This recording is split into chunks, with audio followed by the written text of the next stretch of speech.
Bismillahirrahmanirrahim. Assalamualaikum warahmatullahi wabarakatuh. Ada suatu kisah. Kisah ini pokoknya ada suatu penari, seorang penari, penari laki-laki, tapi pakaiannya kayak perempuan gitulah, kayak perempuan menari di make up perempuan. Lalu ya biasalah masyarakat Indonesia timbul pro kontra. Sebenarnya di masyarakat manapun pasti ada, bukan hanya Indonesia ya.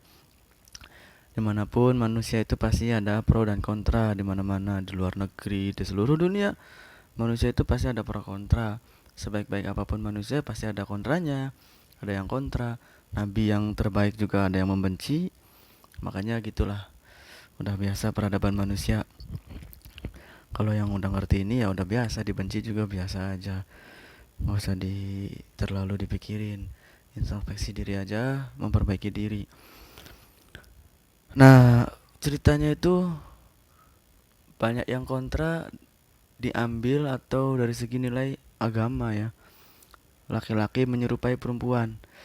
Sebenarnya pribadi juga bukan ahli fikih ya, pribadi agak takut kalau bicara tentang fikih. Dari awal disclaimer dulu, pribadi bukan memposisikan sebagai pembahas fikih, bukan. Silakan yang mau masih pakai fikih-fikih klasik, silakan. Yang masih mempercayai menyerupai laki-laki menyerupai perempuan itu haram, nggak boleh secara umum total mutlak, nggak ada alasan, silakan. Itu hak-hak masing-masing ya, pribadi pokoknya nggak membahas fikihnya lah, takut ya, karena pribadi juga bukan ahli ya. Ketika pribadi membahas ini ya hanya pemikiran pribadi yang dari guru-guru, tapi bukan berarti harus diikut, harus dicontoh, enggak, terserah aja pokoknya. Bingung juga nih mulai dari mana. Jadi intinya gini lah, dulu di zaman Majapahit, kerajaan Majapahit, kalau nggak salah Majapahit ya, pribadi takut salah, pokoknya di kerajaan Majapahit itu asal usul penari atau pemeran laki-laki perempuan diubah menjadi laki-laki yang memerankannya. Dan dulu di zaman kerajaan Majapahit, entah raja kerajaan siapa lah, lupa lagi, pokoknya kalau nggak salah Majapahit, justru mengganti peran perempuan dengan laki-laki atas dasar nilai agama. Ini yang menariknya di sini. Pada zaman dulu, kerajaan Majapahit mengganti peran perempuan dengan tokoh laki-laki. Jadi yang nari diganti laki-laki semua, peran-peran perempuan diganti sama laki-laki. Itu atas dasar agama, supaya perempuan nggak, ya itulah, terlihat aurat dan lengkak-lengkuk tubuhnya dan lain-lain. Diubah laki-laki. Berjalan sampai sekarang. Sekarang dikritik lagi atas dasar agama. Nah ini aneh kan, dari sini aja udah aneh. Dulu adanya laki-laki yang memerankan peran perempuan, adanya laki-laki yang didandanin perempuan, itu atas dasar agama karena menjaga perempuan.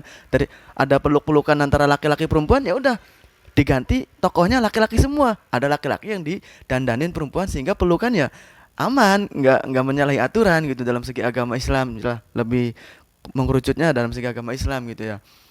Itu atas dasar agama diubahnya.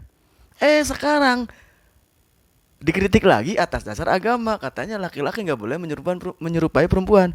Nah dari sini aja udah bingung kan.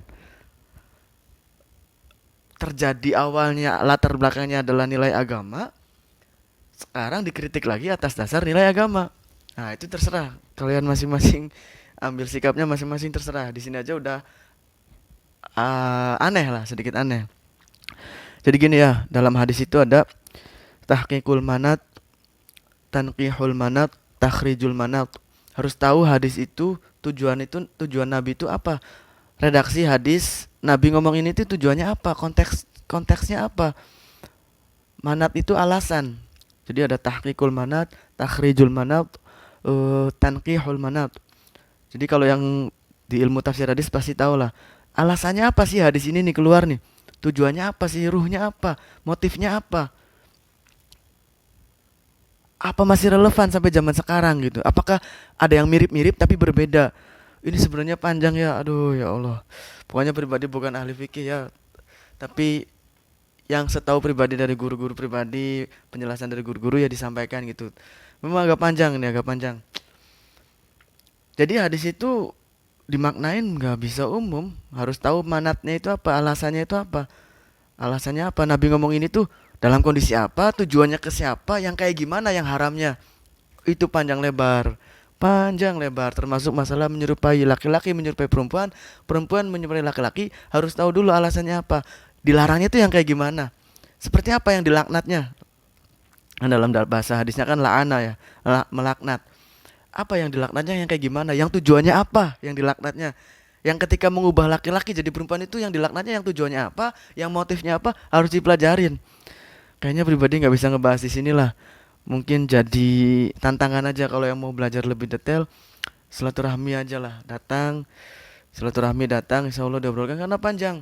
Karena panjang. Yang jelas, yang masih pakai tekstual silakan. Yang menyatakan menyamaratakan haram, pokoknya laki-laki jadi perempuan, perempuan jadi laki-laki haram. Silakan yang masih seperti itu nggak apa-apa. Yang tekstual gitu. Tapi yang kiai-kiai kontekstual ya juga nggak apa-apa. Yang ini boleh, yang ini nggak boleh, yang haram tuh yang kayak gini. Terserah masing-masing aja lah. Pokoknya nggak usah ribut-ributan. Yang bikin masalah di masyarakat itu tuh ribut. Kalau perbedaan mah udah biasa. Yang penting jangan ribut. Itu aja. Kalau mau nasihatin silakan nasihatin. Tapi jangan ribut. Itu.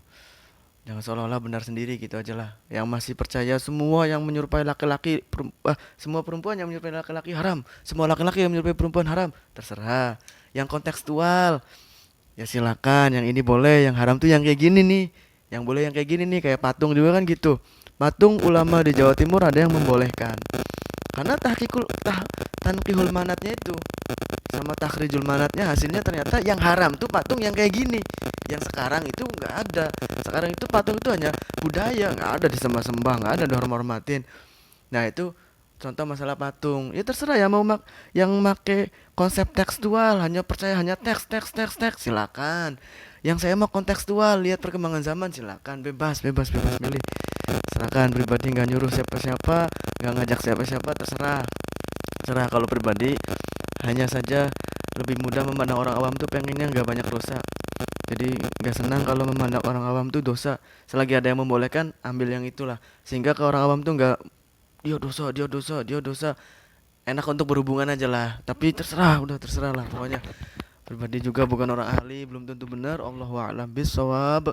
Assalamualaikum warahmatullahi wabarakatuh.